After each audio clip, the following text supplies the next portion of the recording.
Ya, bismillahirrahmanirrahim. Assalamualaikum warahmatullahi wabarakatuh. Selamat datang teman-teman di channel Kaligrafi School. Baik teman-teman, di video kali ini kita akan membahas atau belajar apa saja jenis-jenis kaligrafi asasi yang wajib kita ketahui. Asasi di sini adalah yang dasar atau yang pokok ya, yang tentu sudah diakui di internasional dan juga nasional tentunya. Ya, kaligrafi Islam memiliki beberapa aliran teman-teman, terutama yang disebut sebagai khat asasi. Para ahli berbeda pendapat mengenai jenis-jenis apa saja yang termasuk di dalamnya. Ada yang memasukkan khat diwani jali ke dalam kelompok utama khat asasi ini. Ada juga yang mengeluarkan khat kufi. Ada pula yang menilai tugro atau khat raihani atau khat ijazah itu lebih layak dianggap sebagai khat pokok atau khat asasi. Nah, meskipun terdapat banyak perbedaan teman-teman, mayoritas kaligrafer internasional yaitu sepakat bahwa terdapat 6 khat utama atau 6 khat asasi yang paling pokok, yang paling berpengaruh, yaitu pertama adalah khat kufi, khat sulus, khat naskhi, khat rik'ah, khat diwani, dan khat farisi. Akan lebih lengkapnya akan kita bahas pada video ini. Mari kita lihat yang pertama adalah khat kufi teman-teman. Nama Kufi itu berasal dari kota Kufah di Irak. Perkembangannya sangat menonjol pada masa dinasti Abbasiyah, lalu mencapai keindahan puncak ketika dinasti Fatimiyah berkuasa di Mesir. Pada periode ini, unsur dekoratif atau ornamen banyak dimasukkan sehingga lahirlah bentuk Kufi Fatimi. Kufi klasik sendiri berciri polos, tanpa syakal atau harokat dan tidak dihiasi ornamen. Namun seiring waktu, bentuk-bentuk baru bermunculan. Jenis kufi yang telah berkembang ini banyak dipakai dalam seni arsitektur, terutama untuk menghiasi masjid, makam, maupun istana. Secara umum, khat kufi terbagi menjadi 3 kategori teman-teman. Yang pertama yaitu kufi mushaf. Bentuk sederhana kufi basit atau kufi basit disebutnya, yang digunakan dalam penulisan mushaf Al-Quran pada masa awal Islam. Contohnya yang ini teman-teman. Ya, ini adalah kufi basit atau kufi mushaf. Yang kedua adalah kufi Fatimi, kufi yang syarat hiasan dengan tambahan ornamen variasinya. Nah, kufi Fatimi sendiri memiliki berbagai macam variasi. Ada kufi muwarrok, ya, motif dedaunan, ini contohnya teman-teman. Ada kufi mujahrab, muqammal atau motif bunga, ya.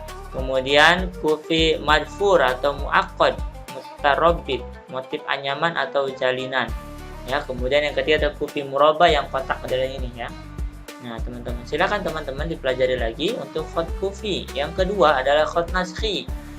Jenis tulisan ini mulai berkembang pada awal abad ke-4 Hijriah seiring dengan meningkatnya kebutuhan penulisan kitab dan mushaf Al-Quran karena sering dipakai untuk penyalinan naskah Al-Quran, maka tulisan ini dinamakan naskhi. Pada mulanya gaya ini dikenal dengan sebutan badi.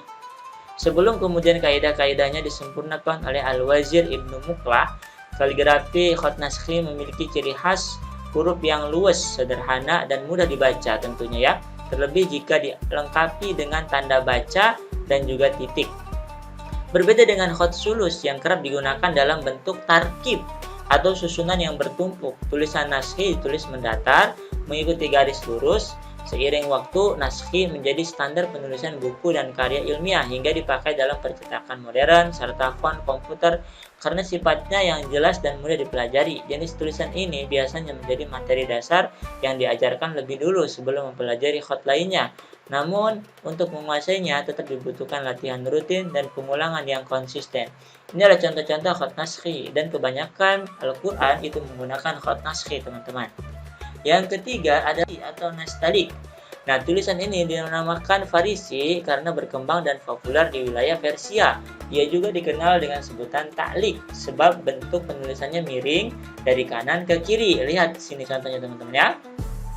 Kemudian menyerupai gaya tulisan catatan kaki. Sementara istilah nastalik muncul karena fungsinya mirip dengan naskhi sebagai standar penulisan buku-buku ilmiah.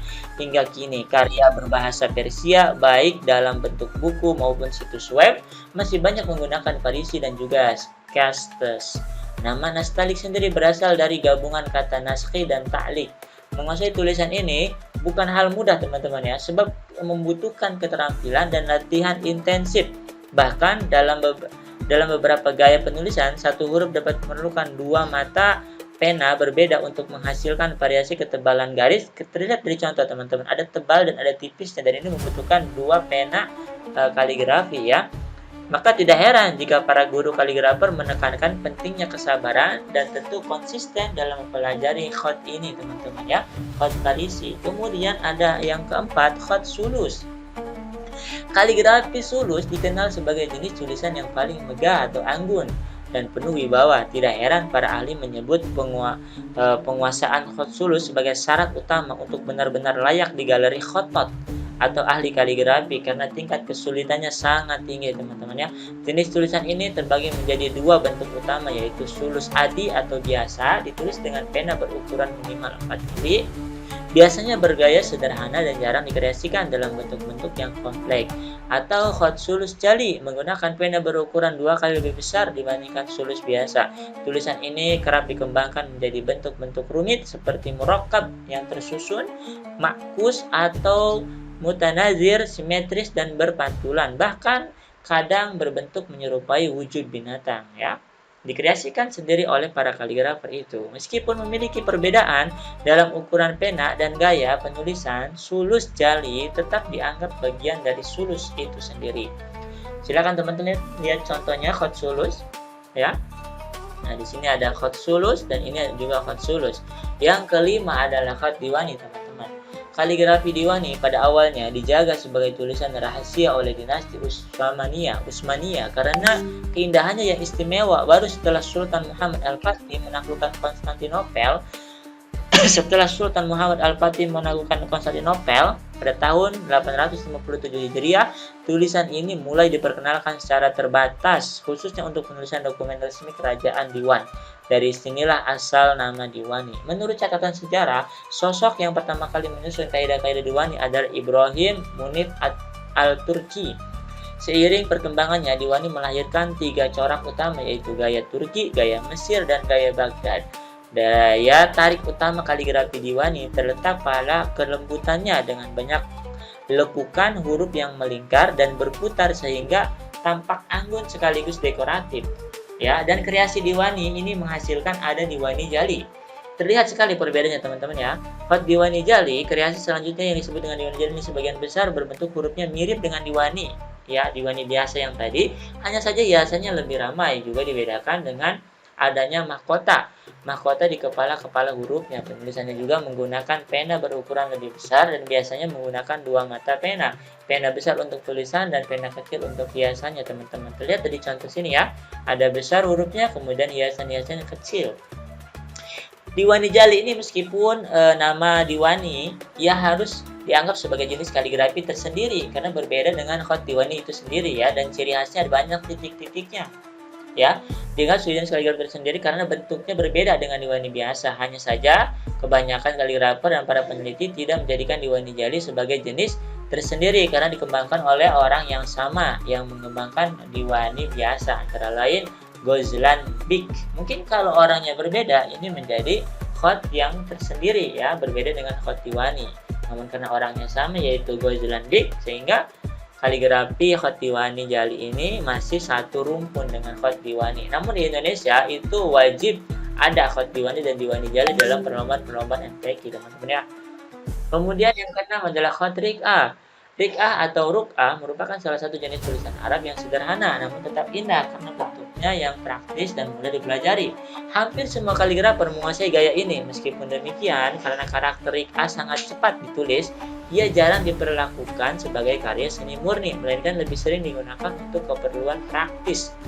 Tokoh pertama yang menyusun kaidah-kaidah penulisannya adalah Mustasyar Mumtaz Bik, seorang guru kaligrafi Sultan Abdul Majid Khan dari dinasti Utsmani pada tahun 1280 Hijriah. Kemudian aturan-aturan tersebut diperbaiki dan disempurnakan oleh Muhammad Izzat al-Turki. Ciri khas Rik'ah adalah tidak memakai harokat maupun ornamen tambahan sehingga tampil sederhana, jelas dan cepat ditulis. Ya teman-teman, itulah 6 khot asasi dari kaligrafi Arab ya yang harus kita ketahui dan wajib kita pahami secara bersama ya untuk bisa membedakannya. Ya, silakan teman-teman dipelajari lagi, diulangi lagi video ini sampai melekat di dalam pikiran kita jenis-jenis kaligrafi perbedaannya, sehingga kita melihat tulisan-tulisan Arab itu kita tahu bahwa ini adalah khat Farisi, ini adalah khat Sulus, ini Diwani, Diwani Jali, kemudian ini khat Rika ya. Silakan teman-teman dipelajari dan semoga bermanfaat untuk video ini. Akhirul kalam. Wassalamualaikum warahmatullahi wabarakatuh.